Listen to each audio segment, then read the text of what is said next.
Freedom's greetings, Helldivers. Erevan here to talk to you about the 60-day plan in Helldivers 2. We're coming up on the final few days of Arrowhead's grand plan to save the game. Following what was the most impactful change since the Viper Commando patch, we've seen the game rise back up to the healthiest state it's been in for quite some time, as well as seen the game become more enjoyable than it's likely ever been for most. They aren't done yet, though. We know they plan for one more touch up based on the feedback following the Buff Divers patch, and have just 6 more days to deliver on that vision. This means we are likely to see even more big changes to the game very soon, and that's without even getting into what's coming up on Liberty Day. So, given all the hype around what comes next and the desire for feedback they've shown they are now capable of putting into action, I wanted to put this video together talking about what worked from the latest patch, what hasn't, in my opinion, and then close by talking about all the sorts of changes I feel we are still hoping to see to the beloved title. With that all out of the way, though, it's time to get started. Let's first talk about what worked. We saw sweeping buffs to almost every single weapon in the game on our side, while the enemies received some substantial nerfs to their armor, such as Hulks, Chargers, and Titans all being reduced down to just light vehicle armor, allowing for a much wider array of weapons to be useful against them.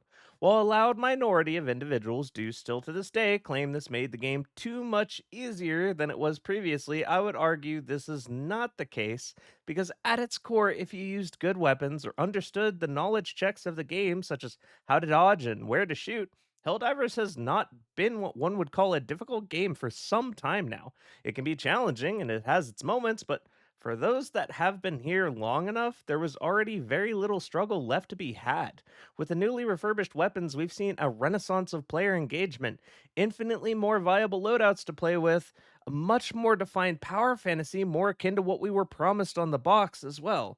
Overpowered weapons, overwhelming odds. It's not a stretch to say that these changes alone brought us the Helldivers 2 that we've always wanted and were originally promised. Beyond the massive amount of buffs that we were given to almost every weapon under the sun except the Plasma Purifier, which has been confirmed to be receiving improvements soon, namely to its fire rate and charging capability, the enemy light rockets on the automaton front were tuned down several times throughout the course of the 60 days. Their effective range now microscopic compared to their day one integration, which used to hit your Helldiver multiple times unintentionally, causing you to instantly die, bringing the interactions and fairness for the Rocket Devastators, gunships, and the late edition Impaler up to an all-time high as a result. I would probably argue the Rocket Devastator is one of, if not the least threatening enemy on the automaton front at this point, and I'll get more into that later. While gunships have ample counterplay, no longer blasting you across the floor after successfully dodging the missiles thanks to that reduction in area of effect, these two changes have seen Helldivers spending more time than ever upright. But that is, of course, not the end of the story, as we all know. Likely the most notable positive change that came about with the Buff Divers patch on the Automaton front, though, was, in my opinion, the fact we now see Fabricators being destroyed much easier with far more options for doing so. Considering Fabricator Clear is an essential part of every single loadout looking to full clear missions, it's something every successful build had to previously take into account, with what I would call a very limited number of options, leaving support weapons and sidearms incapable of this much less played than those that could. Now that the Fabricators only have 1500 health and level 5 armor, there are just so many options for getting rid of these things compared to last patch. It's insane. The recoilless rifle, thermites, and hell, even strafing run has become a favorite in my loadout since the patch, just to name a few, further leading to even more diverse loadouts on the Western Front. And when it comes to the eastern side of the conflict, Helldivers are having the time of their lives with the weakened Chargers and Bile Titans due to how many more weapons have become viable following their armor reductions. The Impalers are no longer flipping people back to the Super Destroyer and no longer ragdolling Helldivers to their deaths while following them for over 200 meters. When it comes to both factions, I think we can all agree that this is the best state that Helldivers 2 has ever been in. But now that we've talked about the good, let's talk about what didn't work, the ugly side of things. While Helldivers 2 is feeling great, it's still important we make our grievances known and continue to give constructive criticism to Arrowhead, especially now that we know they are in a listening mood. First, we have to draw attention to the Glass Divers issue. Within the Buff Divers patch, we saw some very PR speak based changes to how we would be receiving damage. They proudly announced we would take 50% less headshot damage, down from 200% to 150%, giving us hard numbers there. But then, hand waved away the additional chest and arm damage we'd be receiving, giving no numbers behind it, while saying this will make the damage received feel more normalized and less spiky. Well, I have those numbers they didn't feel were necessary to include. You take on average 17.7% more arm damage than you did before, and 15% more chest damage. Keep in mind, functionally, you only take 25% less headshot damage than you were previously, and attacks landing center mass by far more often than your head, meaning damage is just generally higher when it comes to what you're on the receiving end of now. Beyond this, it was mentioned absolutely nowhere that the claw attacks of the Terminids and the lasers of the automatons were all boosted by 25% damage, meaning we have never been squishier by a magnitude.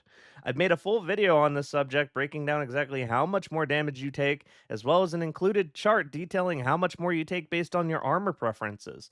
To summarize, we've lost a lot of clutch close call moments we used to have by shifting the fragile needles so far out of our favor when it comes to survivability. Many moments this patch I've been dropped far quicker than there was any potential to react, where I'd have had a fighting chance last patch. All around me are familiar faces, worn out places. What? What? Yeah, I witnessed a murder. He messed you up. This change to durability has made it so we've lost some of the most intense moments in Helldivers 2, replacing with a simple, oh, I died, then waiting for respawn. Considering Arrowhead gives us 20 lives, I don't think this change was necessary from the perspective of maintaining the difficulty of the game. Just because our weapons are good now, nothing short of reducing our time limit or lives would increase the challenge in that respect. And even if you don't agree with me, these changes should at least partially be walked back. I don't think anyone can say heavy armor deserved to take more damage than it did last patch. While I can make peace with being a paper diver, heavy divers were never tanky to begin with. So in my mind, it's not debatable no changes should have come to them to make them even softer. Next, I want to talk about a more recent change. Slid in very subtly as a miscellaneous fix, the personal shield was transformed into a personal bounce castle generator, as quote, the SH32 shield generator pack now properly transfers knockback to the wielder. So, with this, they are basically making the same mistake they made with the flamer change back in Escalation of Freedom. I imagine if there were more people who enjoyed this stratagem and we were not currently in the Helldivers renaissance, people would be generally very angry about this change, considering the last time something like this happened, the Helldivers 2 media space was filled with rage bait and doom posting for an entire month. They're saying the shield generator was always intended to functionally extend your hitbox for the purpose of receiving ragdoll, which is just a lie, right? How do you have it work in an unintended way for 8 straight months and never mention it prior in the known issues? Just like the flamethrower nerf, this nerf to the shield has been obscured with PR speak patch notes to gaslight the player into thinking you were always meant to be calling in a portable suffering ball, even though we took the time to nerf the shield's performance in the first month and never mention it again. Not only are you no longer protected from a stealth charger charge from off screen, but it's now very difficult to fully Matador Olay a charge coming at you due to them clipping the outside of your shield pack, sending you flying to the ground. Considering the shield also has a tendency to poke out a cover and get pre-fired on the bots, this now makes it more difficult to dodge rockets and shockwaves as well. This change is outright terrible and needs to be reverted immediately. I don't think there is any grounds to argue otherwise. I hope Arrowhead sees sense here and quietly changes this back as quietly as they snuck it in. This brings me to my biggest problem with how Helldivers 2 is currently being managed, and should emphasize my point here. When the game first launched, the Arrowhead we knew was not afraid to call a nerf a nerf. The notes spoke plainly, they conveyed the information, and they were not at all worried about backlash. Granted, they also let the beast loose and yelled skill issue, cry about it into the community, and sorry we took your crutches away, which was probably a bit much, but this is overcorrection to obscuring negative changes like the flamethrower nerf and escalation of freedom, and now the damage we receive changes, enemy damage increase, and shield generator nerf definitely doesn't make me any happier to see those obscured. I don't think it's a tall ask for us to meet in the middle of these two extremes. I want real transparency on the changes being brought to Helldivers 2. They don't need to get up in the player's face about it telling them to get good, but just write things how they are. Nerfs and buffs. Take the feedback from those changes and act accordingly. The way Arrowhead has taken to writing patch notes has shifted to feeling like a child trying to steal from the community's cookie jar, and I'm not here for it. So that's what I feel didn't work with the latest 60-day plan patches. Let's talk about my hopium, though, for the end of the 60-day plan. First, let's talk about the Galactic War. I feel very strongly we need more transparency in this part of the game. After the week I've had attempting to play Intergalactic Traffic Controller, we've had two gambits just this week now where the community was massively split on what to do with no information directly communicated as to why one planet was the right decision over the other. And while we were successful in the Shelt Gambit, the Turing Gambit was brute forced on the Eastern Front, and I imagine there are still people confused as to why we were pushing everything to take Ember over Classa. While Ember was the better choice just from a strategic standpoint, the greater reason was those of us who pay a lot of attention to the Galactic War check the companion app to see what the regeneration percent is for any given planet. This value acts as a negative penalty to your progress in liberating a planet. In this case, Ember began with a 0.5% lower regeneration rate than Classa did. Because of this, the Classa divers at its peak, coming within 500 of the Ember divers, never made any progress as they could only ever barely beat out the regeneration rate with liberation. While Ember barely made progress initially due to the forces being split to make any real ground. It was only through communication via various forms of social media that we managed to get the majority of our Helldivers where they needed to be. And with one final reduction to the background regen from 2% to 1%, we were successful. My point of the story of triumph, nice job by the way, to all of you that heeded the call to Ember, is that the regeneration rate needs to appear in the game's UI so that we have an easier time communicating with our fellow Helldivers non-verbally on what the correct choice is. You can make it look more thematic, of course, but this is the kind of intel that we need to be privy to if you are letting us make the calls on how to approach our objectives. Beyond this, we need a clear indication within the game UI and not the patch notes that cutting a supply line through liberating the planet of origin halts ongoing invasions. The ability to win a gambit is not properly communicated currently, making these situations even more chaotic and difficult to coordinate during than they would be otherwise. The Turing brute forcing incident being the latest example of this when it saw an even split between those that knew it be saved by the gambit and those with no idea feeling the right decision was to simply defend Turing, when defense through offense in a perfect world is the better strategy. So, more clarity across the board for the Galactic War UI, and while we're at it, you need to start giving your players information through the Armory UI. Arrowhead has been making regular mention of durable damage in the patch notes now, as well as armor penetration ratings in numerical form. So, why is the in game UI so basic still? Our Helldivers shouldn't need to come to content creators on a third party platform or a wiki to understand how their weapons and game mechanics function at a basic level. Hell, the support weapons in game tell you absolutely nothing about them of value. While I know a good portion of my career on this platform has been built off divulging this information, and I'm thankful for that, please just give us some better clarity within the game itself, Arrowhead. It would make all of our lives a lot easier and more transparent. Last, I want to talk about the ragdolling situation. Although the rockets from Devastators and gunships are now incredibly fair and easily dodged, we need to address the elephant in the room as well here. At its core, ragdolling needs to have a toggle stand feature within your settings. Helldivers should not be forced to stand straight back up following a ragdoll. Would be very often more beneficial to gain full control back in the prone position following the incident. I would also very much like to see the Motivational Shocks booster buffed to allow Helldivers to recover from ragdolling 100% faster. This change would not only make this booster worth a damn, but allow the players some additional agency should they still feel this mechanic is out of hand. Something especially useful for those that enjoy heavy armor that typically experience the loss of control the most often due to the lack of mobility and higher survivability. Next, we need to address the enemies who are still massive outliers to the rules that have been solidified for the rocket devastators and gunships. These enemies are well designed because they give sound cues to their firing, but predictable patterns as well, such as how rocket devastators are dodged by continuing to run at a 90-degree angle when you hear them fire, or shifting when you hear the cue, while the gunships are dodged by shifting directions upon hearing them fire, as the rocket attempts to lead 5 meters in front of the direction that you were heading. This is clear counterplay, and it's clear counterplay for something that really isn't even that lethal anymore. I would say that the 25% laser damage boost, comparatively, the small rockets are doing among the least damage in the entire roster now. This is, however, not true for the Rocket Strider.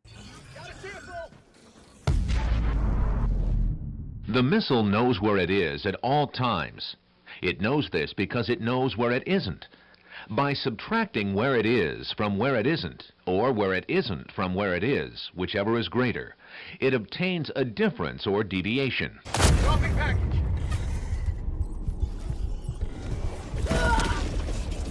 An enemy so bloated on features, it's practically a player modded OC sporting incredibly high armor values for something so common. No clear cues or posture behind firing. It's got 4 times more lethal rockets that deal more than enough damage to kill you, in addition to enough pushing force to crack your skull on the rocks for lethal damage. Everything about the barrage rocket attached to this enemy is excessive, and there are tons of them. Now, my proposal is to mix in the Scout Strider with this new Rocket Strider in equal number to diversify the enemy more fairly. Change out the Barrage rocket for the standard rocket and apply a clear standing posture to the act of firing these rockets. Make these changes, and gameplay will not only be more diverse, but this enemy will be brought down to reality where it belongs and out of Alexis's fanfic.